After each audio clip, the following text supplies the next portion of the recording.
Thanks for tuning in and welcome back to the shop. This is our 2013 Mitsubishi Fuso FG that I'm slowly turning into an Overland camper. For several months I've been struggling with getting the engine to start, and I've now pulled the injectors and sent them off to get tested. So that means I can't really work on the engine today, but that does mean that it gives me an excuse to get back on the inside where hopefully it's a little bit warmer. Although I do have radiant in-floor heating in my shop, I keep it at a fairly low temperature because I just want to keep things from freezing. So right now we're looking at about 5 degrees Celsius or about 40 degrees Fahrenheit in here. But this, of course, is an insulated box, so hopefully with a small electric heater inside, I can work a lot more comfortably.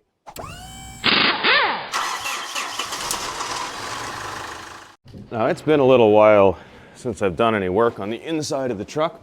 I'm gonna have to figure out where I left off. Well, if you're new to the channel, welcome to the inside. In the back, we've got a little bit of a bench setup. Not quite complete. We've got the Nature's Head that's on a slide beside the door. This area here will be the shower pan. On this side, opposite the door, we've got the kitchen.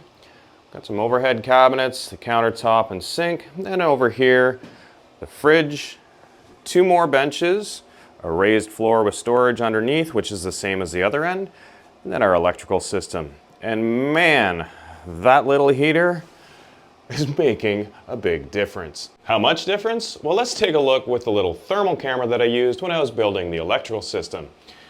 Let's take a look at the back wall, and we are between 9 and 13 degrees, so we're already more than double than what we were on the outside of the truck. Coming down to the heater, it looks like we are getting about 100 degrees Celsius air coming out of the heater. And that is much more comfortable than the temperature in the shop. Now, it is worth noting that this heater is running off 120 volts coming in from my shore power. It is not being run from the batteries. Now that I have a more comfortable place to work, what am I gonna do? Well, to start with, I need to restock my inventory of 3D printed nut slugs to the nuts into my nut slug bin there so that I can do some more work on assembling the framing and hopefully start the framing for the bed.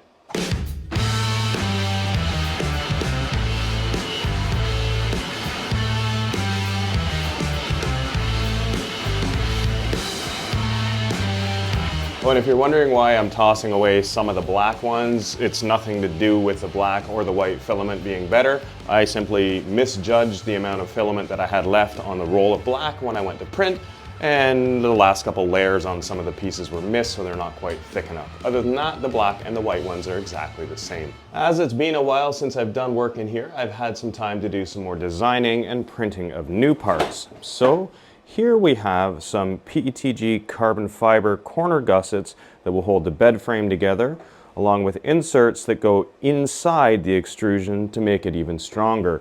Along with that, we've got some larger nut slugs to actually fit a 1/4-20 nut, and those are both for the extrusion that'll hold the bed frame together, and a couple of other ones that we'll deal with later. Now that I've got enough nut slugs prepped, I've got 4 pieces of T-slot extrusion at 11 inches long, 4 pieces at 14 inches long, and 1 of each will go in the vertical and the horizontal in each of the 4 locations in the back. Starting, of course, by sliding the nut slugs in from the end of the channels and then loosely bolting the brackets to them.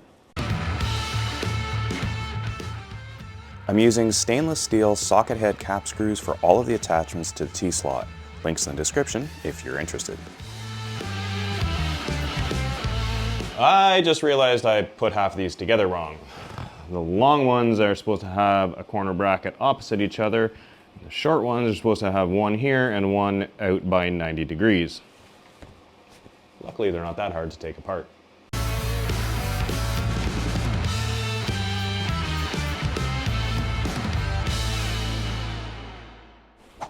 That's better. With all those now pre-assembled, I'm ready to drop them into place, but there's one thing I might need to do before that because we're up to 19 degrees in here.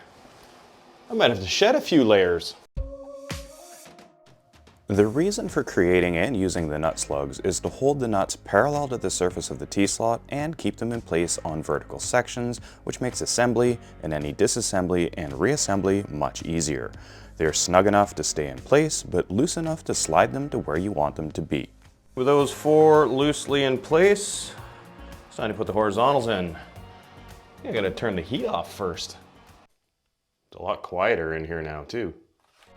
I designed the corner gussets to be simple to use and easy to print. They are great for keeping corners square, cost a fraction of what the commercially available corners cost, and I can easily make more whenever I need them. And there we go. Now the horizontals in the bottom are all loosely in place. I don't want to tighten any of this up until everything is in place and measured in square, but for now, that'll do. The part I'm going to be working on next is the bed frame, and that is going to be made out of this 20-40 extrusion. So it's 20 mil this way and 40 that way. And that means I have to cut it, and that means I have to work in the shop, which means I think I need my jacket on again. Definitely better working inside the truck. Now you may have seen the 2040 hanging around in my shop over the last year. It's been sitting on top of our old 70 series Land Cruiser on a roof rack, because that's the only spot I had that was really big enough to keep it. Oh, that's cold.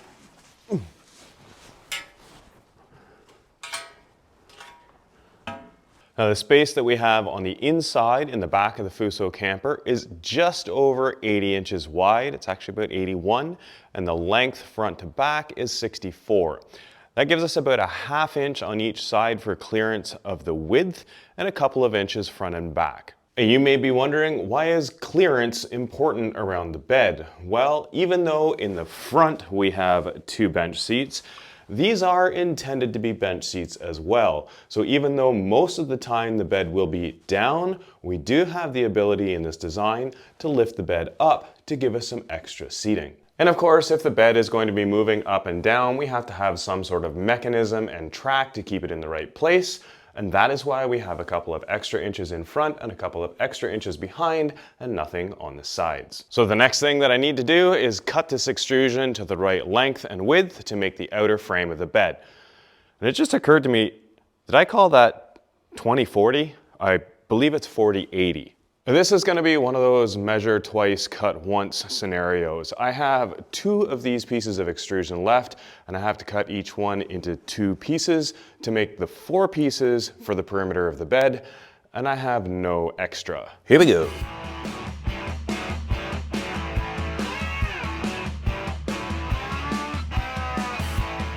Hey, if you're enjoying this video, make sure you remember to hit that like button, and make sure you take a look in the video description at all the links that I put there for useful information if you have a project like this.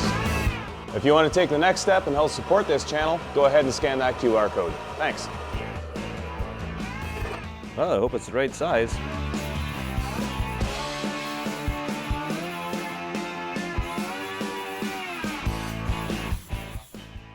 With these now cut and deburred, it's time to go back in the warm. The trick to this bed, or at least one of the tricks, is going to be that it needs to be assembled in place. Obviously there's not enough room to get the whole thing through the door, and there's not enough space to go out this way or out that way. So I'm gonna have to assemble the back and slide it together and then slide the front on. That is where these pieces are gonna come in handy. These are designed to slide into each corner piece, and they're both pieces are cut on a 45, so they'll join along there. So these printed inserts go in the center of the extrusion. That'll slide in. It's a pretty tight fit, so I am going to use my deburring tool because I did leave behind a couple pieces like that, and they really need to not have anything interfering with this fit because I want them to be as snug as possible.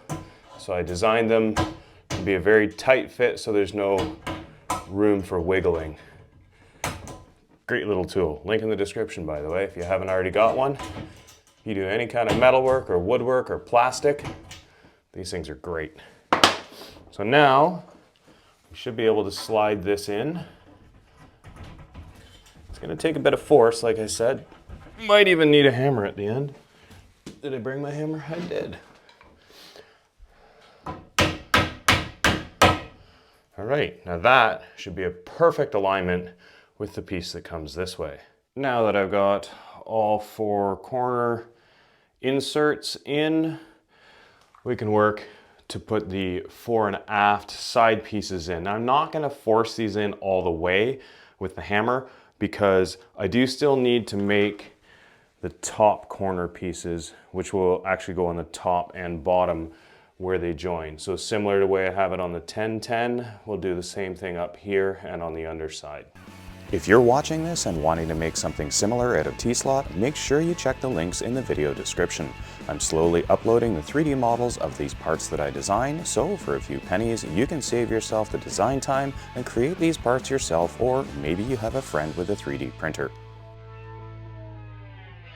I'm trying to get a little bit closer view here. I tried to do this filming with one hand, but I can't control where it's going enough. So there we go. The trick is getting it past that second angle.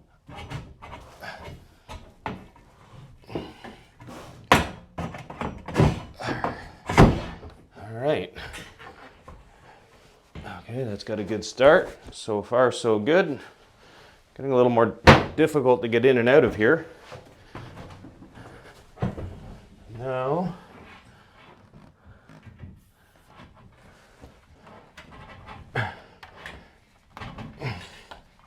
I'm not going to force this side together anymore because I do still need to get it apart. Let's see if this one will go without too much struggle. Yeah. Okay. Well, we'll give it one more little nudge and see where we get.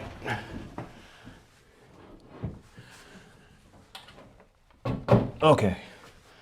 All right. That's a bed frame, or at least an outer portion of the bed frame. Obviously, there's a lot more frame members that need to come through here. But now we can get an idea of the space that we have in front and behind. So we've got space here for a lift mechanism, space here, and once we get that wall built, we'll have space there as well. And in case you were wondering about these pieces here that I showed you earlier, the tabs on these fit in to the grooves so that when we get into the corner, it acts as a corner gusset, just like the miniature version that we did for the 1010. Now I am going to go and do some more 3D designing and printing so that I can finish all of these corners and finish up the mount for the bed. I hope you enjoyed. Thanks for watching. Don't forget to come back next time, and we'll see you then.